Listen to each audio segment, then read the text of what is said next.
Hey, what's good, people? I am Cool Blue. This is Lady Blue. This will be another episode of Blue Talk. We finally reached episode 20. And we had 90 subscribers. We didn't make our goal of 100, but we're at 90. Yeah, I'm about to say, we ain't make our goal of 100. Oh, I gotta put these, I'm about to say, keep snagging at the back of my junk. But yeah, like she said, we didn't make our goal of 100, but close enough. This close. Right, 10 subscribers short. Nevertheless, we're gonna get into it. Today's topic is quarantine lessons. This is Lady Blue's topic. So, without further ado. So, as always, we try to start off with a definition. So I'm gonna give the definition of lesson. Lesson, according to Google/Webster, is an amount of teaching given at one time, a period of learning or teaching. So that is lessons, and we're going to talk about different things that we've been learning over this time in quarantine, or maybe something we might have taught, but I think it's been more learning. So to roll into our first topic is, what has this quarantine taught you about you? And I was going to pass that off to you. Since it's my topic, I was going to let you answer first. What this quarantine has taught me about me is that I'm very self-sufficient. I mean, I kind of sort of knew it already, but it just kind of, put things into perspective a little bit more. Like, so many people were so ready, and it's not that, I'm anti for the sake of being anti, but it's like, if I gotta be by myself for a period of time, I just gotta be by myself for a period of time. So, not necessarily saying that I want to, but it's the only child in you. That's probably what it is. But the crazy, like my mother said the other day, even though I was the only child, our house was always packed. Yeah. So, like I said, only child syndrome, but it's like, I don't necessarily mind being to myself. Plus, we allow each other space. So, by you being an only child, somewhat. So, we give each other our space, and that's always cool. And for you? So, one of the things I realized is that I like/need structure. I never thought that would be a thing for me until I stopped working, and it was kind of like, I felt anxious because I didn't know what I was going to do with my day. Like, I knew, but I didn't know. And I think now that we're in, like, I guess week 7, 8, whatever, I finally found, like, okay, I'll get up, I'll probably chill for about an hour, and then I'll go into whatever's on my list. So I try to write out a to-do list. One of the other things I figured out or learned about myself is that when it comes to having, like, your household prep, like whether it's food or any kind of emergency, I'm actually pretty good at it, and had the house halfway prepped already. Right. So that's one thing I've learned about myself. And then the next part of it is we're gonna roll into things we need to improve, unless you feel like you had a couple of other things you discovered about yourself. I discovered that I'm a napper. Like, beforehand, I used to kind of have this, like, we had this running joke of, like, Sunday naps. So, like, after church nap hit a little different, So, but I realized I can definitely nap throughout the day. I'm always one of those people where I feel like I have to see everything, be a part of everything, touch everything, know everything, whatever the case may be. But, like, I don't care as much right now. at least right now I don't. I'm about to say I don't care as much. And it'll probably happen even more once this kind of, like, is said and done. But, like, I don't care as much. So that's a good thing. Well, moving along to things to improve. I'm gonna say for me that one of the things I need to improve is a morning routine. So like I said, I'm just starting to get down with the whole like, okay, I wake up, I chill for an hour, then whatever else. But I think I'm gonna start implementing like meditation more and things like that. So it's just me actually doing the things and applying them every day. Another thing I would think is not to take such a long break from things that aren't working out. So it's like, that frustration point where you're like, I've been working on this, but I'm gonna take a break, and so I won't be frustrated with it, but then don't go back to it until a couple weeks later. Right. So those are my things I need to improve. What about you? For me, I would say I've been kind of working on time management, kind of like what you were saying, but like I've been working on time management, trying to figure out, where, not even so much structure, but just like not diving too much into one thing for a lengthy period of time. Like I kind of feel as though I have to do this by this point, and if I don't do it by this point, then I haven't necessarily, I don't know, gotten the most out of it's crazy. I mean, and people might be listening to it like, what? But like, I kind of have a thing where as though I don't like to leave stuff 75%, 85%. I like to have the complete thing done, and it's like, even if I feel like I have to come back to it the next day, I immediately start it back up again. So like, my thing is actually learning that it's okay to just kind of leave stuff on the table and revisit it later on. And that kind of comes with me doing music, because it's like, like with music, it's like I'll write, then I'll come back and write again, then I'll come back and write the next day, then I'll come back and write the next day until it's completed. And with like stuff like around the house, like us getting in the garden and housework and painting and the stuff like that, and it's just like you realize that it's more of a marathon. So it's like, you kind of have to take it at a pace. And, yeah, buddy, because I'm scrubbing walls. you know, like the one, the one thing that I'm satisfied because like I'm almost done one room, but it's like, oh, goodness gracious. That's the only part about it, but that's cool. Oh, okay. I'm sorry. Well, moving on, unless you had something. No, I was going to tap into something, but I was probably about to deep dive. But go ahead. Oh, I'm sorry. What has the quarantine taught you about other people? Well, I tapped into the first one, so I'll let you know. So the one thing that I feel like this quarantine has taught me about other people is that they are really impatient. Like, I thought I was impatient with a lot of stuff, but hearing how people want everything to open back up, even though numbers haven't really declined, it's just like, whew, I didn't realize like people would be this impatient with stuff. What about you? I realized that people, like, how do I want to put this? Because I don't want to say people live in fear, but it's like the fear of the unknown, like people being impatient, kind of like how you were saying, but it's like the fear of the unknown makes people tap into a level of like anxiety that they didn't realize they had. And it kind of it sits different, like when you talk to certain people about certain things, everybody, before this quarantine was kind of like even, like, I guess on paper, even kill when it came to a lot of different things.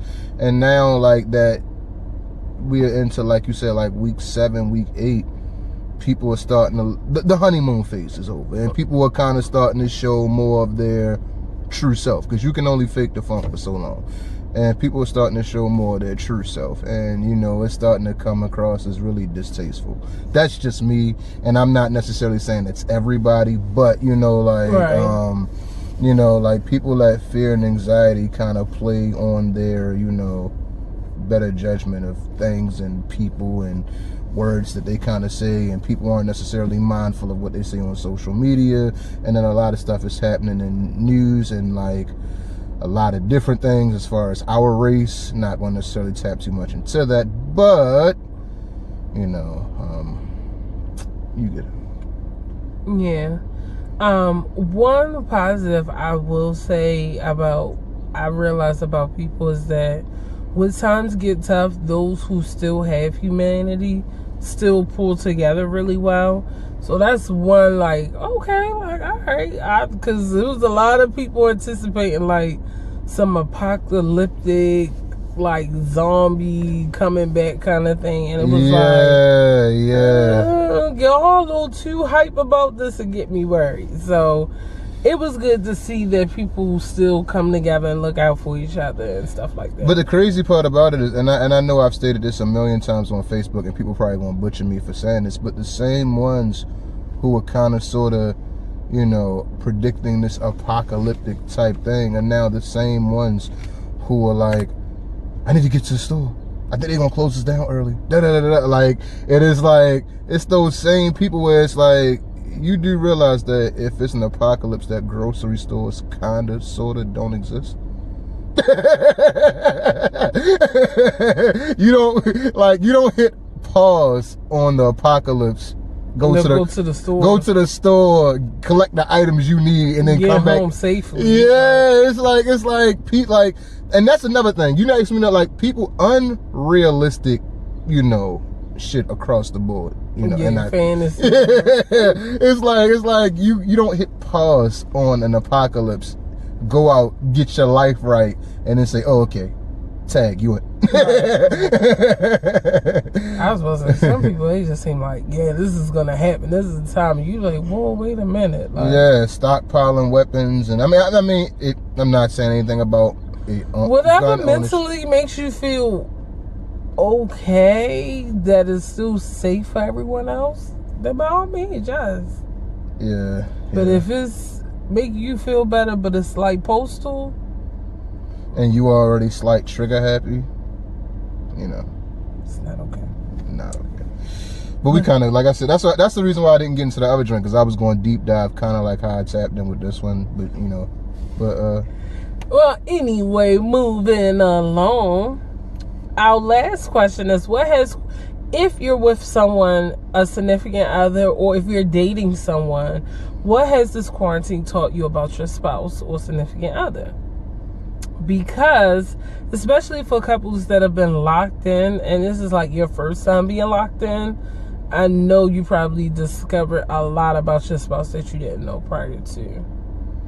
So, did I go first the last time?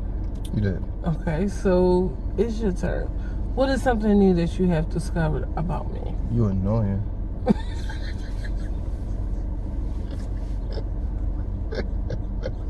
Meanwhile, I be trying to be to myself in the house. But no. Like 8 times out of 10. Nah, like her sleep schedule is retarded. Like retarded. That's why I need a routine. My God, like she like see, like me, like naturally, if I know if I sleep a little bit later during the, like if I wake up later in the morning, I'm gonna probably be up a little bit later at night. Or like if I kind of sleep during the day, I know I can kind of roll through a little bit at night, whatever the case may be. All right, cool. You might stay up to like 3, 4 in the morning, whatever. She'll slam go to sleep at like 2 o'clock in the afternoon, then turn right back around and go to sleep at like 8 and sleep through to like 8. And then to turn around and get up and be up the entire day, no sleep, and then fall asleep at like 5 a.m. and then turn around and sleep from like 6 a.m. till about 2:30, 3 o'clock p.m. And I'm like, yo, your sleep schedule is bonkers, my guy. like she could be up for like 14 hours straight, like no sleep, or she could be up for like 6 hours, 5, 6 hours, and then clock out for like another like Her sleep schedule bonkers I during this know. quarantine. I need a morning routine. Yeah. This is why I said I need one, because I'm just all like, I gotta control it. Woo. Yeah. See, and that's the thing for me. It's like I know that if I go in the house right now, what time is it? 4:18. Yeah, about to say, I go in the house right now, I could legit clock out. And like, I'm like, oh, I wake up at like 11. I know I'm up till like 2. I'm up till like 5, 6 in the morning. Easy.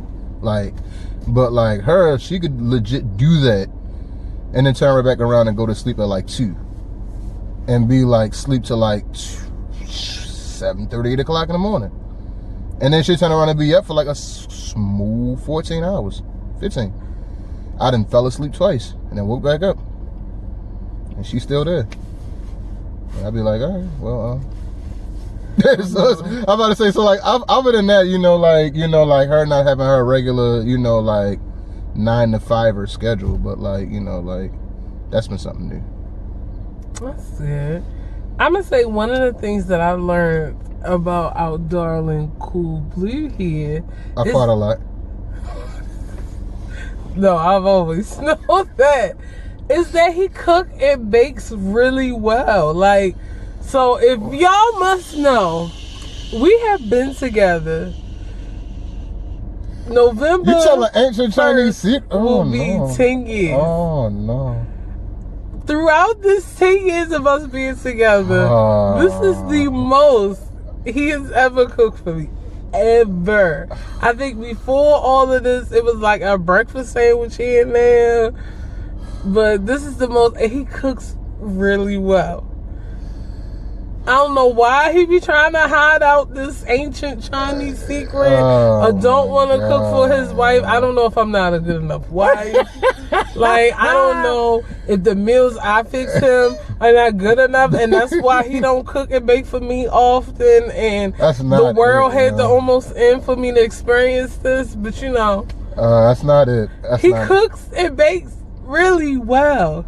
So that is one thing I'm glad to have learned about my darling husband here. Oh my God. She's lying. Was there anything else about me that you learned? You enjoy Sims a lot. I did. I'm about to say, I need like a YouTube channel. Like, oh, this is me playing some. But the crazy part about it is like, the one thing that I do enjoy is that like we'll sit back and rabbit hole music together. Like, I'm about to say, like, we kind of have similar music interests. It's like some days I'm a little more thugged out than what she likes. Some days she a little more like EDM than what I like. But like, we kind of have a cool medium. But it's like, if we see an artist and we like them songs, like we'll legit go to a page and like rabbit hole a page, listen to an interview, whatever the case may be. Like, so it's like, we get geeky together. Yeah, so it's like, well, that's one thing that we kind of do together. And like, I've been kind of drawing her into watching documentaries a lot more. So I'm a documentary junkie. I ain't gonna lie to you. Like, I watch a little bit of everything if you let me. She been drawing me into watching more crime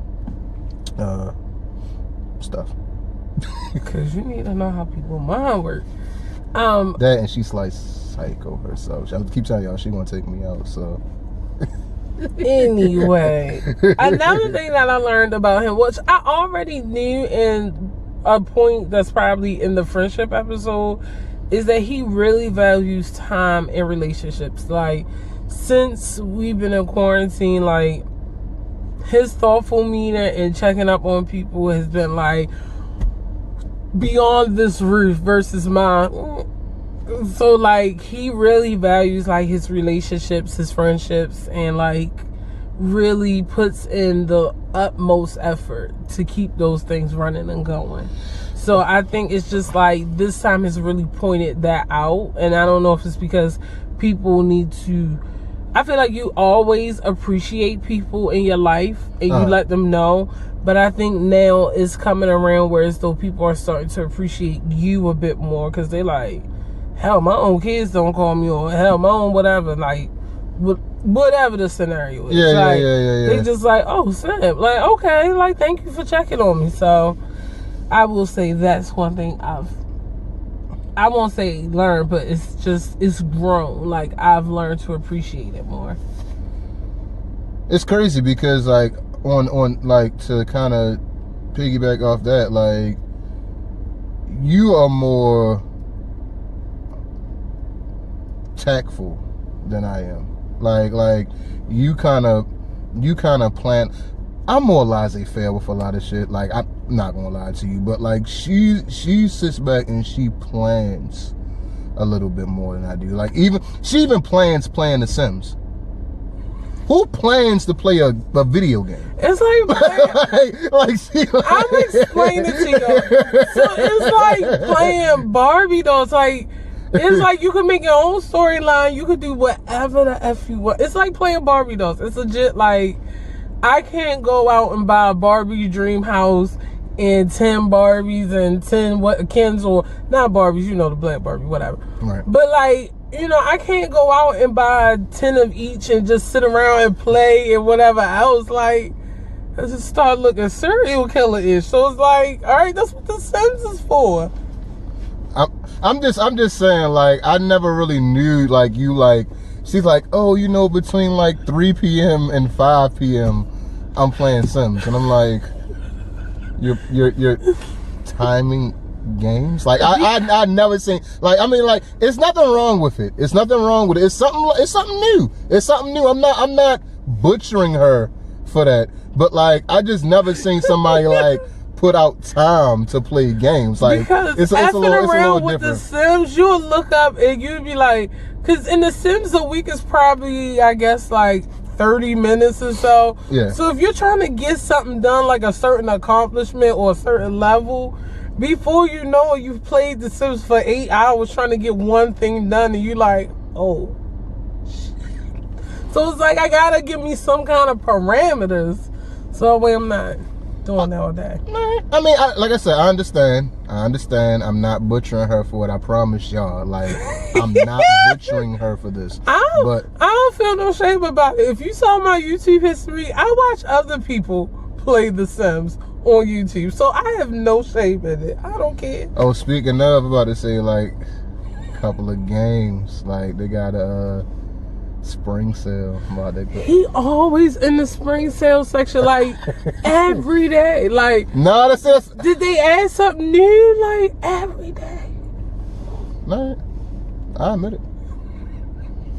But see, I'm a cheapskate when it comes to games, though. I'm about to say, like, digital, I pick them up. Hey, my games are expensive. I'm about to say, like, I can literally get 5 games to her 1.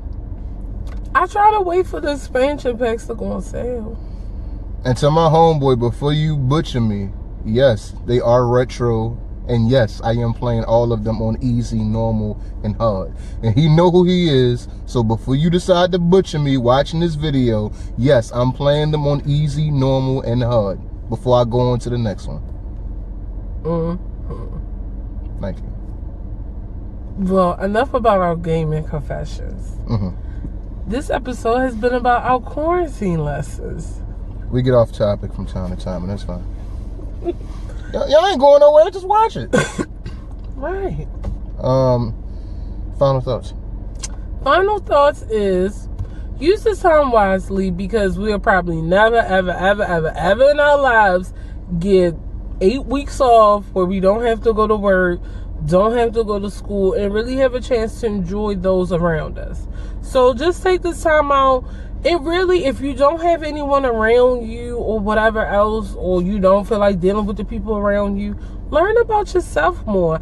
I think sometimes we don't dig into ourselves sometimes because we're like, I gotta figure this out. Or you feel like you know yourself already and you really don't. Good one. Mm-hmm. Let's see. Final thoughts on my end. Be kind to the cashiers. Yeah. Be kind to them. And I know I said this in a previous video, but I was kind of like, we always tend to do these videos. We try to make this a 2-for-1, so it's like we usually go out on the days that we film these. So it's like we try to make these a 2-for-1. So a lot of times there's experiences when we like leaving stores and stuff like that. Like I said, we try to leave the house once, maybe twice a week. We really try to limit it to once a week. But be kind to the cashiers. Yeah. They don't know what's going on in your house. They too have problems at home. They too are dealing with shit. So be kind to the cashiers.